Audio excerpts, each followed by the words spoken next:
ভজনেতে অন্য কোনো ভাব তারে না হয় মনেতে, না হয়। তাই সেই মদনের দর্প চূর্ণ করবার জন্য 16 পূর্ণ যুবতী অর্থাৎ 16 কলায় পূর্ণ যুবতী নারী নিয়ে রাসে নৃত্য গীত আলিঙ্গন এবং চুম্বন করেছে। এই নিয়ে কিন্তু আমাদের এই পুরো সমাজে অনেকেই মতবাদ আছে, তাই না মা? যেমন আমরা কথায় কথায় বলি কৃষ্ণ তো চরিত্রহীন লম্পট, সে আবার ভগবান হলো কি করে? আবার বলি কৃষ্ণ যত যুবতী মেয়েদের নিয়ে যে কাণ্ড করেছিল তা হলো লীলা খেলা, পাপ লিখেছে নরের বেলা। কৃষ্ণ করেছিল তাতে দোষ নেই, আর আমরা করলেই যত পাপ। খবরদার, খুব সাবধান, ভুলেও যেন কখনো এই মন্তব্যটা আমাদের মধ্যে না আসে। কেন জানেন? সকল লীলা শ্রেষ্ঠ হলো রাসলীলা, তা ছিল সম্পূর্ণ নিষ্কাম, সেখানে কামের কোনো গন্ধ ছিল না।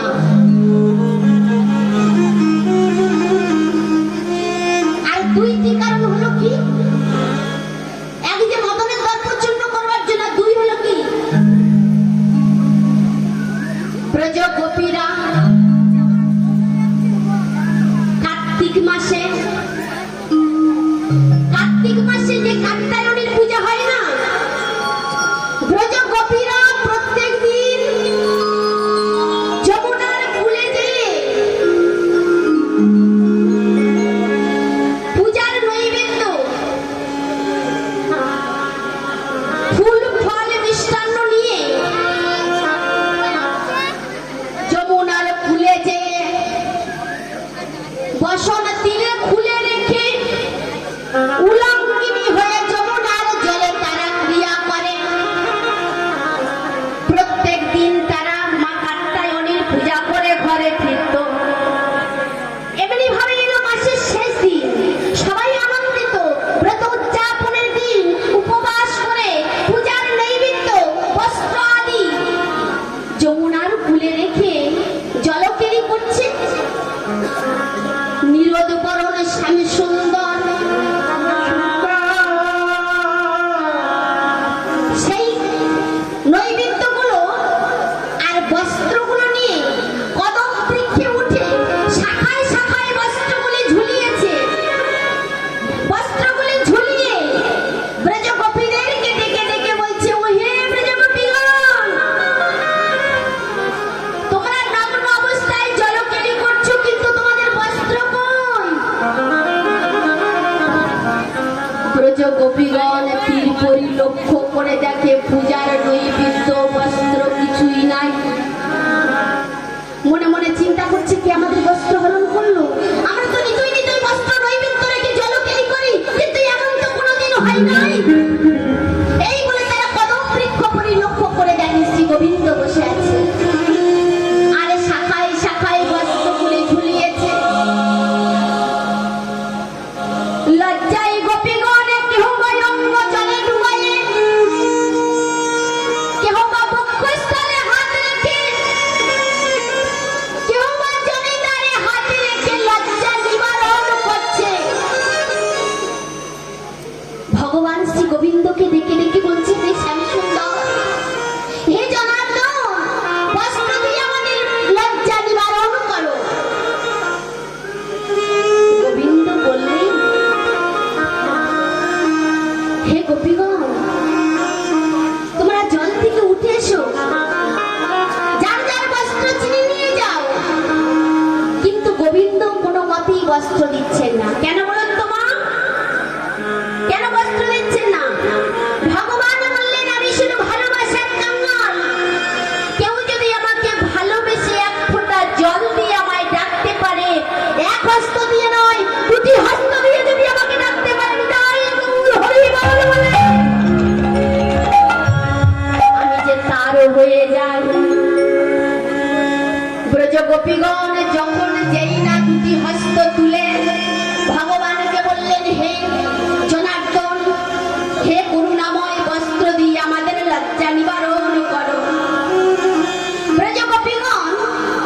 ব্রজ গোপীগণের এই কথা শুনে ব্রজ তোমার বস্ত্র দিয়ে দিলেন, পূজার নৈবেদ্য দিয়ে দিলেন। ব্রজ গোপীরা সেই বস্ত্র আদি পরিধান করে মা যোগমায়া কাত্যায়নী দেবীর স্তব আরম্ভ করেছিলেন। সেখানে মা কাত্যায়নী দেবী এসে হাজির হয়েছিলেন। বললেন, হে গোপীগণ, যে মনস্কামনা নিয়ে তোমরা আমার ধ্যান করলে তোমাদের সেই মনস্কামনা পূর্ণ হবে। তোমরা এখন ঘরে ফিরে যাও। এখন তোমরা ঘরে ফিরে যাও।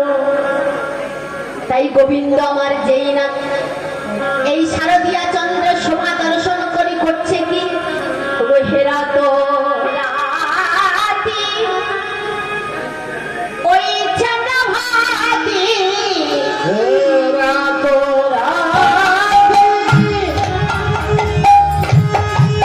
ওই ছাদা রাতি, শ্যাম মহানে ওরে মাতি রে, মাতি রে, মাতি রে,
কৃষ্ণ প্রেমের এমন ধারা, কৃষ্ণ প্রেমে এমন মাতিয়ে নিয়ে চলেছে ব্রজ গোপীগণ, এইভাবে সেজে গুজে চলেছে। আচ্ছা বাবা, এখানে কি রাসের কোনো সরঞ্জাম আনা আছে? আছে? তাহলে নিয়ে আসুন। সমস্ত ব্রজ গোপীগণ সবাই যখন যে যার মতো চলেছে, কৃষ্ণের বাঁশি বেজে উঠেছে তো, তাই আর ধৈর্য ধরতে পারছে না কেউ, যে যার মতো চলেছে কৃষ্ণ প্রেমে পাগল হয়ে।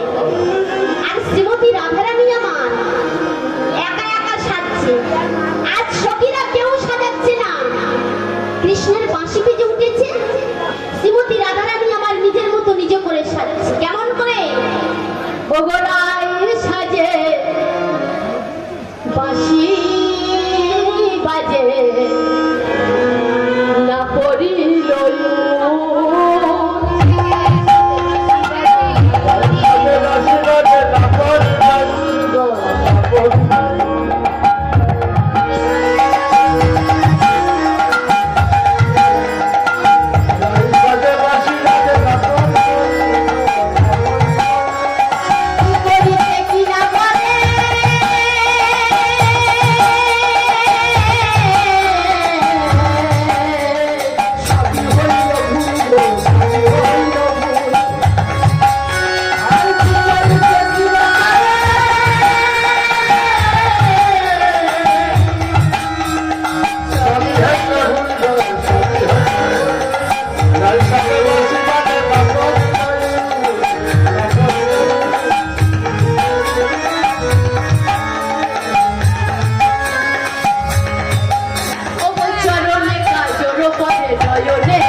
গো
বনমালা রাজমন্ত্রী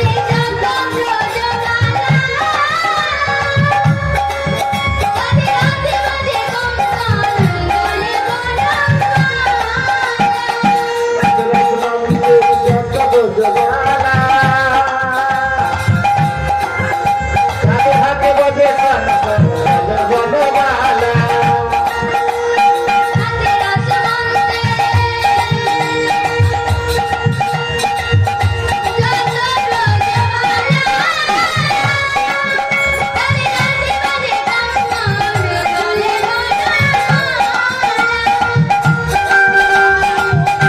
আর ময়ূর নাচে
মুকুর মানে কি?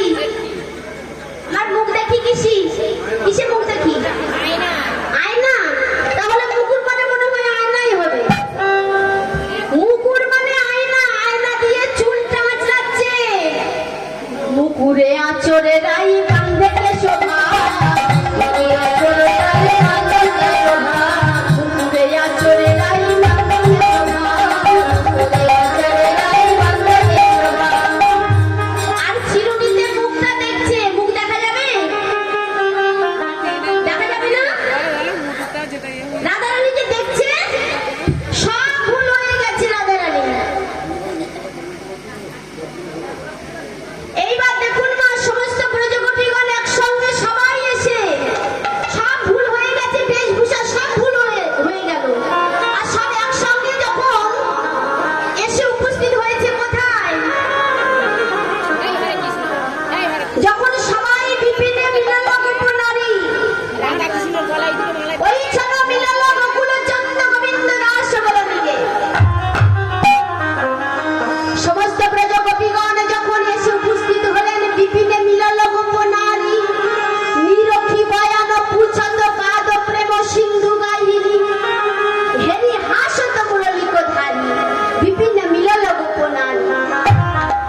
রমণীগণের বদন পানে চেয়ে চেয়ে হেসে হেসে বলছে, কি গো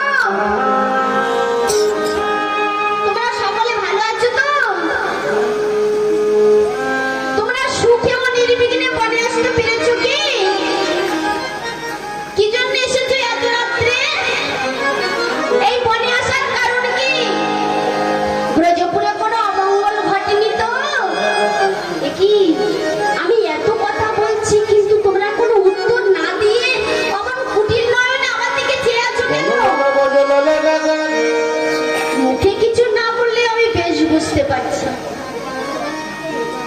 তোমরাই আমার মতো সুশ্রী পুরুষ দেখে এসেছো, নিজ নিজ স্বামীকে ত্যাগ করে আমার কাছে এসেছো। কেন এসেছো? বলে কহ গোপী কি সে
মাতা বিনা শিশু সব করেছে ক্রন্দ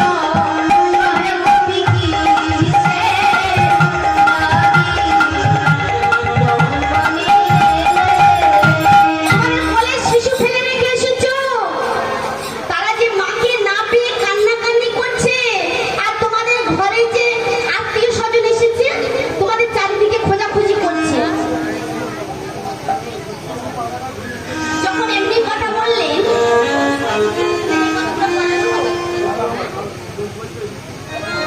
যখন সমস্ত ব্রজগোপীগণ কিছুই বলছেন না, গোবিন্দকে শুধু বলছে, হে শ্যাম সুন্দর, আমরা কি জন্য বনে এসেছি তার কারণ জিজ্ঞাসা করতে তোমার একটু লজ্জা করলো না?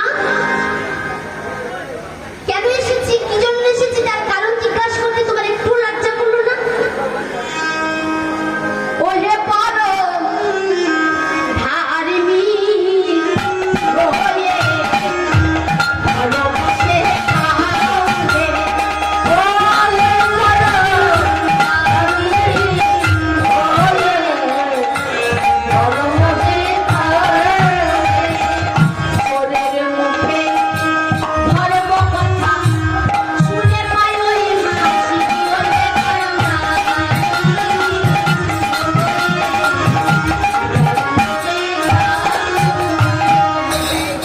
চোরের মুখে ধর্ম কথা শুনে পায়ে হাসি, পাপ পুণ্য জ্ঞান তোমার যত জানে ব্রজবাসী, অবকাহে কপট তুমি ধর্ম জুত বল, ধার্মিক হয়ে তুমি কুমারিনী চোর, ভাঙিলি কুলশীল আজি মুরলিত গানে, কিঙ্কিণী গণের যেন কেশ ধরে টানে। শুধু তাই নয়, তুমি চলিবার তরে দাও উপদেশ, পাথর চাপায়ে পিঠে বুকে মেরে চাকুর ঘা দাও বেনুনের ছিটে। আমা, যদি কারো বুকে চাকুর ঘা মেরে তাতে নুনের ছিটে দেওয়া হয় তাহলে কেমন হবে? কেমন হবে? তাই বলে যাতে বলেছে জ্বলে যাবে?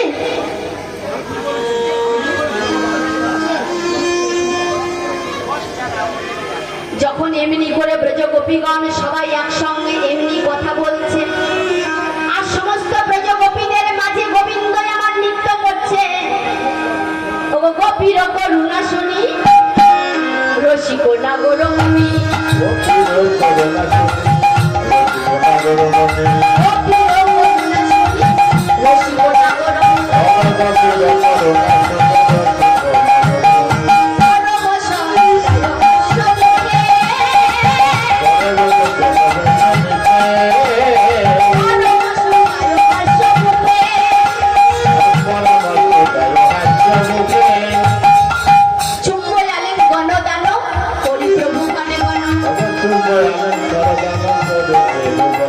আর চুপ করে আলিঙ্গন দান করি প্রভু পারে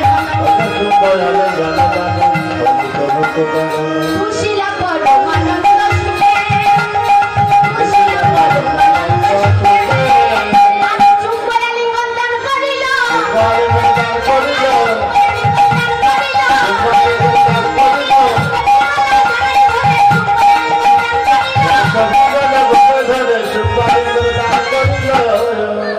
সমস্ত ব্রজ গোপীগণ একসঙ্গে ব্রজ গোপীগণের মাঝে গোবিন্দ নৃত্য করছে। আর গোবিন্দ নৃত্য দেখে গোপীগণ বলছে ও শ্যামসুন্দর, আরে থামো থামো থামো, এ তুমি কেমন নাচ শিখেছো? কেন? আমি তো নাচলাম।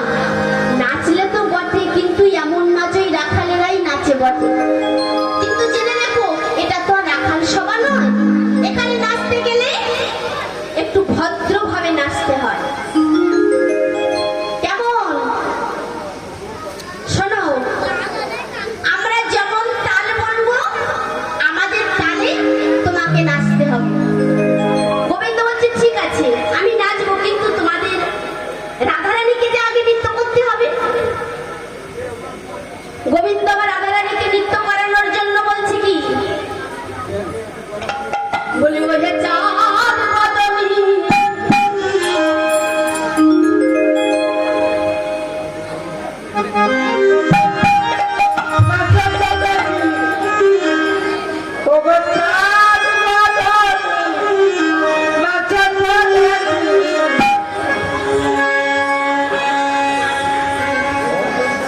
ওহে চাঁদ বদনী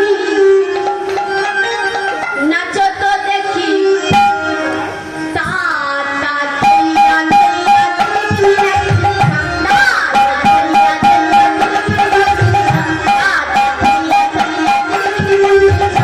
বাজে তিনি কি ডাকি সাং বাজে তিনি কি ডাকি সাং বাজে তিনি কি ডাকি সাং বাজে তিনি কি ডাকি সাং বাজে তিনি কি ডাকি সাং বাজে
রাধারানী নৃত্য করেছে। এবার গোবিন্দ বলছে দেখো, নৃত্য প্রতিযোগিতায় একটা নৃত্য যে হবে, এই যে নৃত্য হয়েছে, রাধারানী কিন্তু জিতে গেছে। সখীগণ বলছে কি, রাধারানী কি সবাই জয়ধ্বনি দিচ্ছেন, মানে কি জয়ী হয়নি? রাধারানী কি শ্যামসুন্দর কি রাধারানী কি রাধারানী কি রাজবালা কি রাজনন্দিনী কি সবাই বলে রায়ের জয় না বলো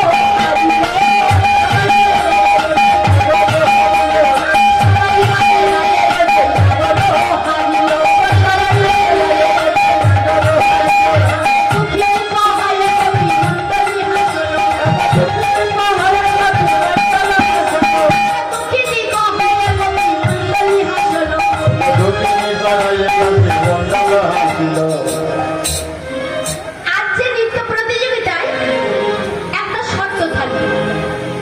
গোবিন্দ বলছে কি শর্ত থাকবে? রাধারানী বলছে কি শর্ত থাকবে তাও বুঝতে পারলে না? ও না বল, আজ নৃত্য প্রতিযোগিতায় একটা শর্ত থাকবে, যদি তুমি হেরে যাও তাহলে তোমার ওই কলের যে বাঁশি আছে, বাঁশি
নড়িবে ক্ষুদ্র সকলের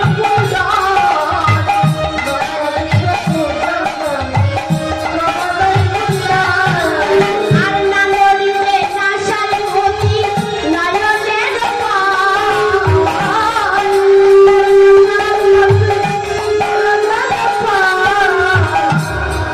না নড়িবে ক্ষুদ্র ঘণ্টি শ্রবণের কুণ্ড, যেন কানে ধুলো না নড়ে। তুমি নাচবে, তোমার চোখের পলক যেন না পড়ে। তুমি নাচবে, গলার মালাটা যেন না নড়ে। তুমি নাচবে, চরণে নপুর যেন না বাজে। আচ্ছা মা, এমন নাচ আছে নাকি? আছে? যা গোবিন্দ করে দেখিয়েছিলি। বলছে ঠিক আছে। গোবিন্দ আমার নৃত্য করছে। আমার গিরিধারে লাল নাচে শ্যাম গোপাল, রাধা রামণী নাচে দিয়ে তালে তাল। গিরিধারে লাল নাচে শ্যাম গোপাল, লাল নাচে শ্যাম গোপাল, রাধা রামণী নাচে দিয়ে তালে তাল।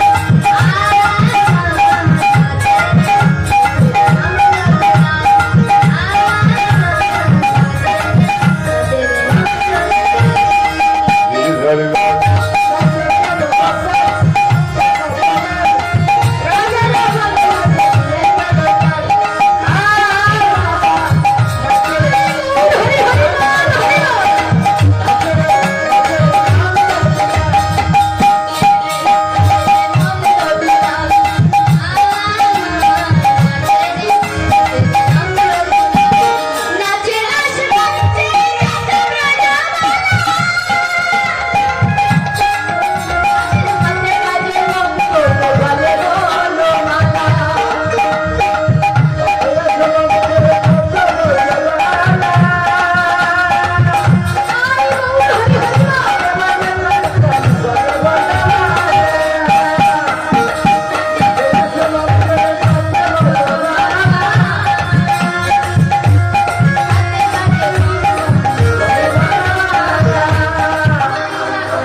সবাই আমরা সবাই যাচ্ছি হবো। শ্রী গোবিন্দমান যখন বাঁশিটি লুকাচ্ছে, রাধারানী জিতে গেছে দেখে গোবিন্দমান বাঁশিটি লুকিয়ে রাখছে। কেন? মা যশোমতী যদি গৃহে ফিরে যায় তাহলে মা যশোমতী জিজ্ঞাসা করবে, হ্যাঁ রে গোপাল, তোর বাঁশি কই? তখন গোপাল মাকে কি বলে জবাব দেবে? তাই বাঁশিটি লুকিয়ে রাখছে যাতে রাধারানী বাঁশিটি না নিতে পারে।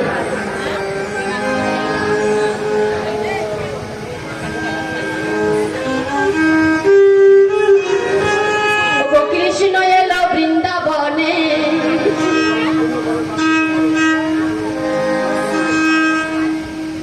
সমস্ত ব্রজ গোপীগণ এক কৃষ্ণ, এক গোপী, এক গোপী, এক কৃষ্ণ, এমনি ভাবে কর ধরাধরি করে রাসচক্র নির্মাণ করে সবাই রাসচক্রের মধ্যে নির্মাণ করে নৃত্য করছে।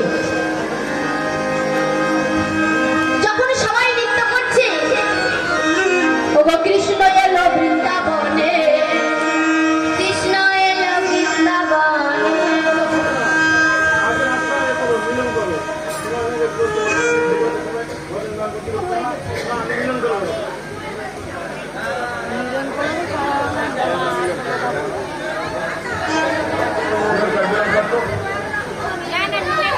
আজ সখীগণ রাধা লয়ে সেনের নামে দিল, রাধা গোবিন্দের মধুর মিলন বৃন্দাবনে হলো।